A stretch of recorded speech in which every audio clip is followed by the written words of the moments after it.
Une petite question, Pascal. Je peux te tutoyer? Sans problème. Donc la première vue, tu étais enseignant. J'ai été enseignant jeune, j'avais arrêté et j'ai repris il y a quelques années parce que j'avais du mal à trouver du travail. Ma reconversion après mes fonctions chez Jean-Marie Le Pen a été assez difficile parce que je me promenais dans la vie avec une cible dans le dos. Donc très souvent dans certains milieux professionnels. Voilà. Et donc je suis retourné dans l'éducation nationale, dans l'enseignement catholique, qui n'a d'ailleurs plus catholique que le nom très souvent, mais disons dans l'enseignement sous contrat, et j'ai pu voir la dégradation absolument incroyable du système éducatif français, que j'avais déjà vu à travers mes enfants, mais là je dois dire que quand on le vit de l'intérieur, c'est absolument faramineux de voir les illusions de ce milieu, les mensonges qu'on fait croire aux enseignants, et qu'ils croient de bonne foi, ou qu'ils sont obligés de faire croire et de faire semblant de croire. Parce que c'est souvent ça, les enseignants vivent souvent dans une situation de schizophrénie. Ils ne croient plus à ce qu'ils font tel qu'on veut leur faire faire. Ils n'osent pas le dire parce qu'ils sont inspectés et que s'ils ne font pas comme on leur dit de faire, ils ont une mauvaise note. Donc leur carrière est arrêtée, leur rémunération est stoppée. Et donc c'est un milieu où tout le monde fait semblant. Et c'est ça, quand tout le monde fait semblant dans un milieu de plusieurs centaines de milliers de personnes, ça s'appelle le totalitarisme. Hein? Dans les régimes totalitaires, tout le monde fait semblant. Parce qu'on sait que sinon on a des ennuis. Voilà. Je te coupe. Juste une dernière question et après je laisse parler les autres. Et enseignant dans quel domaine? Histoire-géographie. Oui, j'allais dire. Et comme en France on demande aux enseignants souvent d'enseigner une autre matière, moi comme je suis très littéraire, j'ai aussi enseigné le latin. Ah, bien. Voilà. Et après on m'a même fait enseigner le français, qui est incroyable. Alors je n'étais pas professeur de français, et c'est là où on voit le mensonge de l'éducation nationale. On demande à des enseignants qui ne sont pas formés dans des matières, d'enseigner des matières qui ne sont pas les leurs de leurs études même. L'UFM. Oui, mais ça, là, on ne le propose pas aux enseignants, il n'y a même pas de stage de remise à niveau, n'importe quoi, n'importe qui peut enseigner.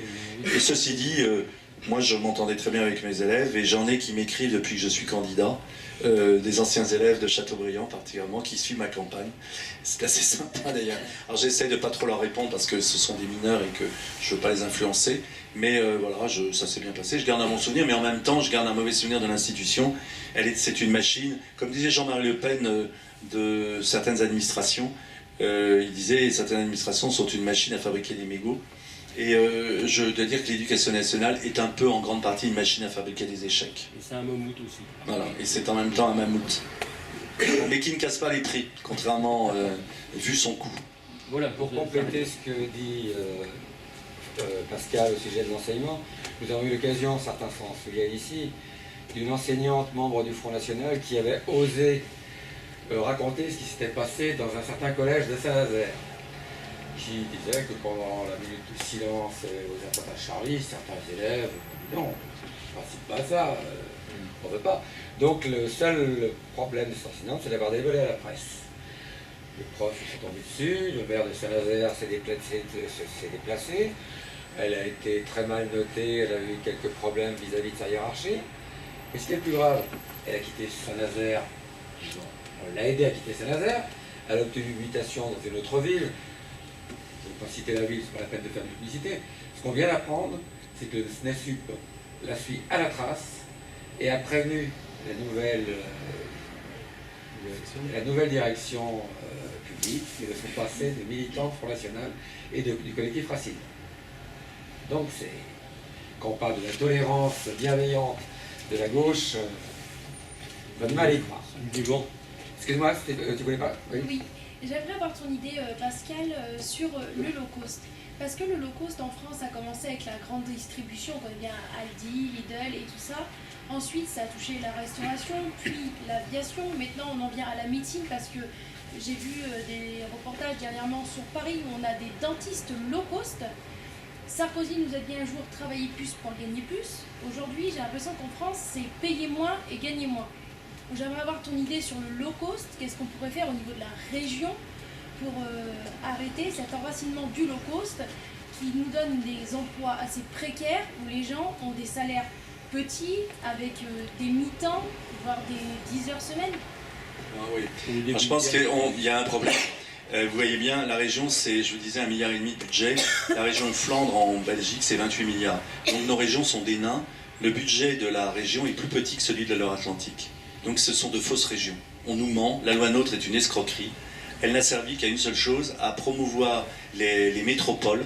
Nantes va manger la région au détriment de tout le reste, et à promouvoir les communautés de communes qui tueront les communes. Voilà, c'est ça le but. Et on le voit bien déjà à Saint-Nazaire, où la communauté de communes règne en maître et absorbe progressivement toutes les forces et toute l'énergie des communes. Et donc les citoyens n'ont plus leur mot à dire. Alors je pense qu'il en est même pour la région, et le problème que tu évoques, c'est que les charges sociales et la fiscalité sur les entreprises, et particulièrement les entreprises indépendantes, puisque les métiers que tu citais pour beaucoup sont des métiers d'indépendants, ils sont soumis au RSI, au régime des indépendants, etc. Et ils croulent, eux, sous les charges. Donc ils essayent de faire du low cost, et je pense que par exemple les dentistes low cost, ça doit être des gens qui doivent faire fabriquer les appareils en Hongrie, dans des pays où il n'y a pas cette fiscalité.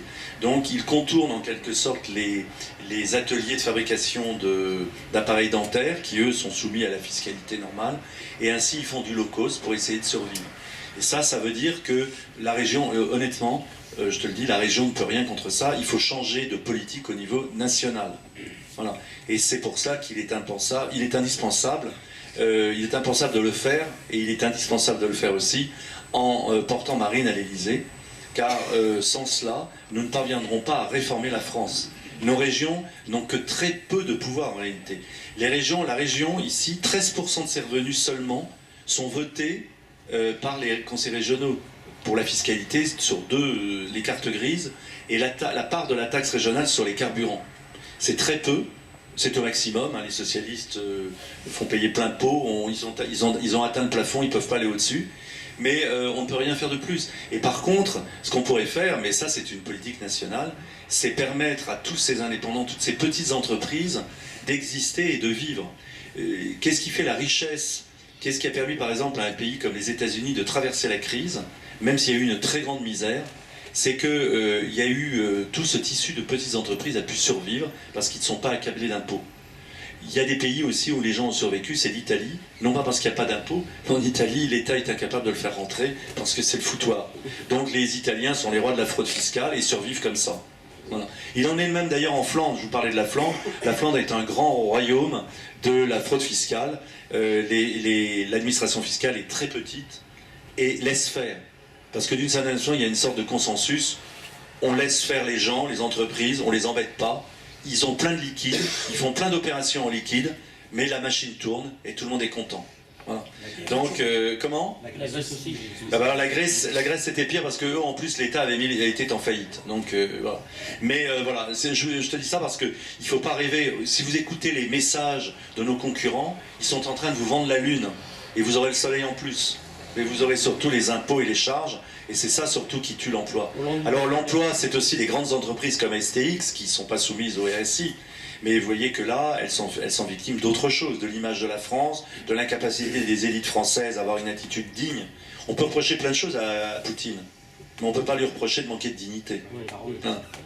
Donc c'est un homme qui défend son pays, qui est pleinement russe. Il a du caractère, au moins. Oui, et puis il ne critique pas la Russie, il ne méprise pas une partie du peuple russe, et il ne fait pas comme on voit nos élites, François Hollande, ou laisser faire son Premier ministre qui fait la guerre au Front National. Alors qu'un commando terroriste est déjà dans Paris et s'apprête à tuer 130 personnes. Voilà. La guerre de Manuel Valls, elle a abouti à la mort de 130 personnes par des djihadistes. Voilà. Et donc voilà, c'est pour ça que l'État, nous croyons à l'État, non pas comme une religion de l'État, nous ne sommes pas étatistes, mais nous croyons à l'État comme instrument de la vision nationale, de la vision commune et surtout de la justice. Parce que moi, je veux dire une chose, ce qui me dégoûte le plus dans ces élites, c'est qu'ils sont injustes. Quand j'entends Gattaz, qui ne paye que 3% des impôts de sa boîte en France, qui a délocalisé 90% de sa production à l'étranger, être président du syndicat des entreprises françaises, je dis moi que c'est un escroc, et en plus c'est un menteur, et en plus c'est un homme horriblement injuste, car il apprenait l'austérité tout en touchant des aides de l'État, soi-disant pour relancer la vie économique des entreprises. Il a demandé l'austérité pour les salaires, le blocage de tout, etc. Mais lui, en 2013, il s'est augmenté de 30% dans sa propre boîte. Il a fait voter par son conseil d'administration et 30% pour approcher quasiment les 500 000 euros. Alors que M. Gadas gagne 500 000 euros, je m'en moque, c'est son argent, c'est sa boîte. Mais qu'ils ne viennent pas ensuite nous faire la leçon à nous, qui défendons le peuple français et particulièrement les plus modestes. Nous n'avons, nous, abandonné aucun Français. C'est-à-dire que la vision du Front National, c'est d'englober la totalité de la société française. Nous voulons nous sauver la totalité de la société française, nous ne faisons pas de tri.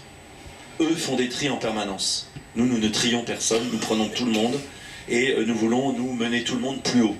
C'est ça la politique. La politique, c'est amener tout le monde vers du meilleur. Pas seulement jouer les uns contre les autres. Voilà. Eux, en général, jouent les immigrés contre les travailleurs français, les travailleurs détachés contre les travailleurs immigrés, parce que maintenant, en plus, c'est ça. Même les travailleurs immigrés, j'allais dire installés chez nous depuis une dizaine d'années, sont eux-mêmes victimes maintenant des travailleurs détachés. Voilà. Donc, si vous voulez, c'est un système de folie. Et après, un jour, derrière les travailleurs détachés, je ne sais pas ce qu'ils auront peut-être des gens qui seront enchaînés à leur machine, comme les ouvriers chinois, qui dorment au pied de leur machine, et qui n'ont pas qui sont dans certaines usines, qui n'ont le droit d'aller aux toilettes que toutes les 4 heures. Et 1 minute 30. Oui, voilà. Et c'est chronométré.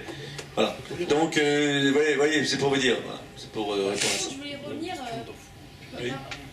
Ah, oui, sûr. par rapport à la Russie. Tu as dit que STX était pénalisé par rapport à l'histoire qu'on avait eue avec la Russie. Il n'y a pas que STX. Moi, je travaille pour une société... Mais tous les sous-traitants, c'est ce que j'ai dit. Qui travaille Oui. à Yara. Et voilà, donc à Yara, on recevait avant de l'ammoniac de bateaux russes. Et maintenant, la Russie refuse de nous vendre de l'ammoniac et nous ne recevrons plus de bateaux russes avec de l'ammoniac. Ils ne traitent plus avec... Ben oui, merci François Hollande. Et maintenant, François Hollande a besoin de la Russie pour gagner la guerre, parce que Hollande et Sarkozy ont détruit les armées françaises en ne votant pas des crédits pour la défense. Oui, monsieur. Alain. Ah, attendez. Alors, Alain d'abord et ensuite... Il était le premier, hein. Et bien après, ça sera vous. Voilà. Oui, je voudrais savoir si vous êtes au courant de l'information que j'ai eue cet après-midi dans le milieu social. J'ai une personne que je connais très bien qui travaille dans un centre d'accueil de réfugiés sur la Loire-Atlantique. Et l'information que j'ai entendue cet après-midi, c'est que certaines familles arrivent donc dans ce centre et se voient attribuer par la CAF une aide pour les mettre sur les rails, sans doute, c'est ça, une aide de 30 000 euros par famille. Est-ce que vous avez eu vent de ça ou... Je pense que c'est exagéré. Alors, ce qu'il faudrait savoir, c'est s'ils reçoivent sans doute pas 30 000 euros. Peut-être qu'on décide qu'au fil des années qui viennent, on va dépenser 30 000 euros pour eux, ce qui est vrai que si on leur fournit un logement gratuit, un peu d'allocation familiale, vous savez, tous les mois, ça fait déjà facilement 800 ou 1000 euros. Et vous multipliez ça sur plusieurs années, plus le prix de l'école, plus des bons d'achat en je ne sais quoi, plus des inscriptions gratuites ailleurs, plus la carte de transport gratuite, vous arrivez à 30 000 euros. Mais je ne pense pas qu'on leur donne 30 000 euros cash comme ça. Voilà. Parce que je pense que si on leur donnait 30 000 euros, peut-être que certains repartiraient d'ailleurs. Très contents. Et pour revenir après... Mais oui, bien sûr. Brigitte. Alors attendez, Brigitte, il y a... Ah oui, je vous en prie. Je voulais juste apporter une précision en lien avec la question du monsieur. Effectivement, on vient d'apprendre que les centres d'accueil donc des réfugiés ont reçu leur dotation en 2015. Le total, c'est 7 millions. Et Calais, on en aura partout.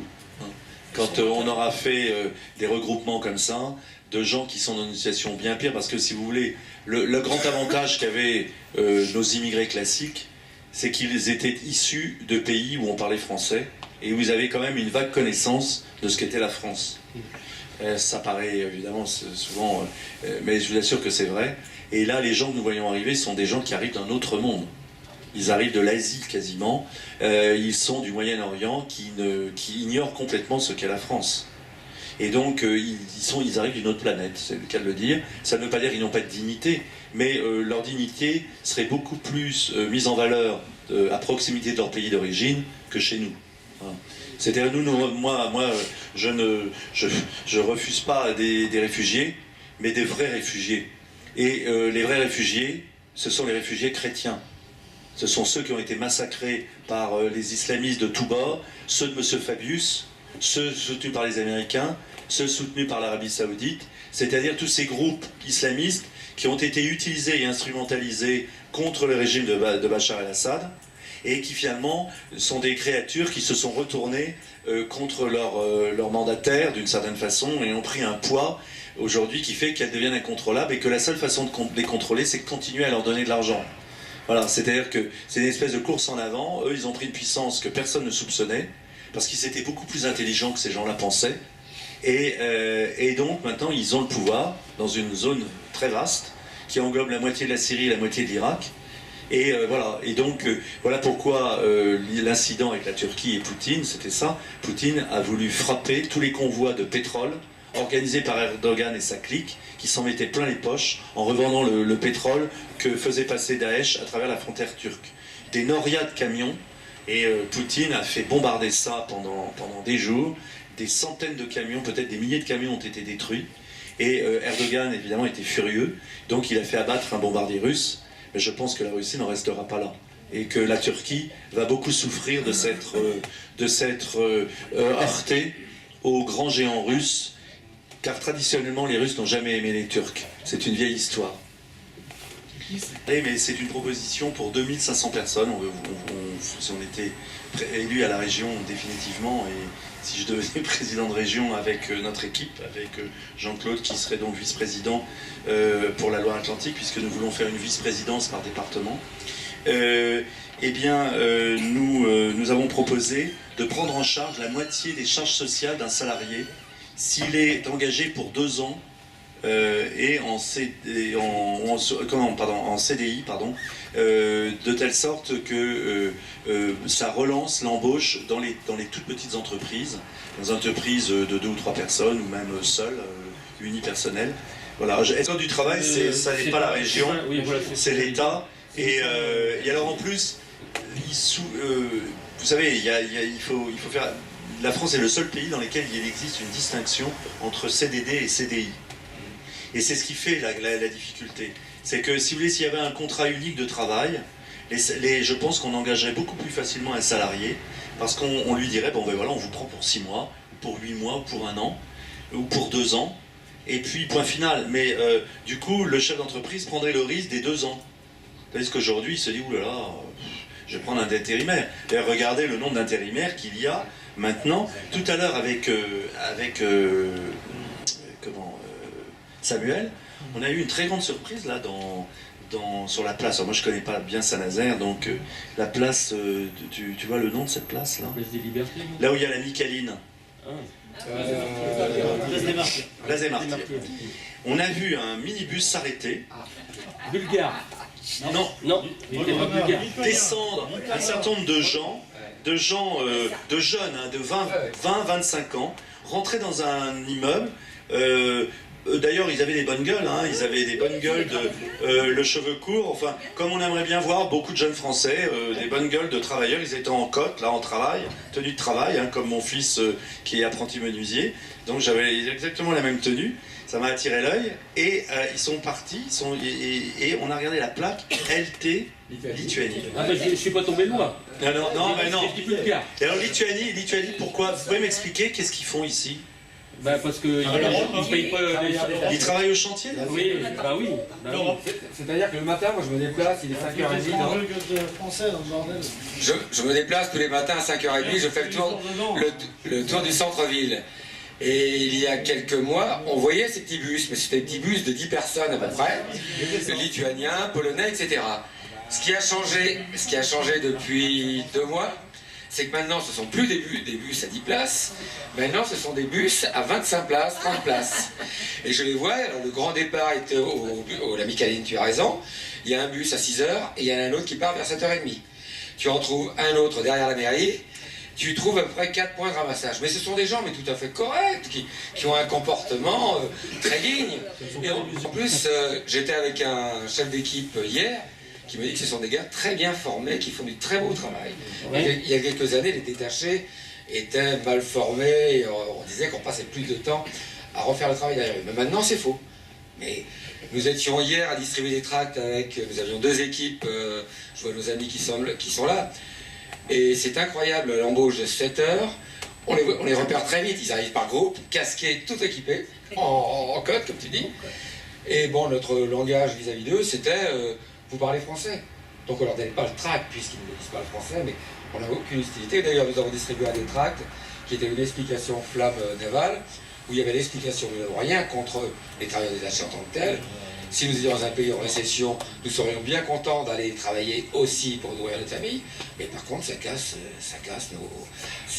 notre emploi français, et nous ne pouvons pas l'admettre. Et nous disons bien à tous nos militants, et nous le répétons toujours, le travailleur détaché n'est pas un ennemi en soi. C'est les lois qui permettent son emploi qu'il faut attaquer. Surtout pas l'individu.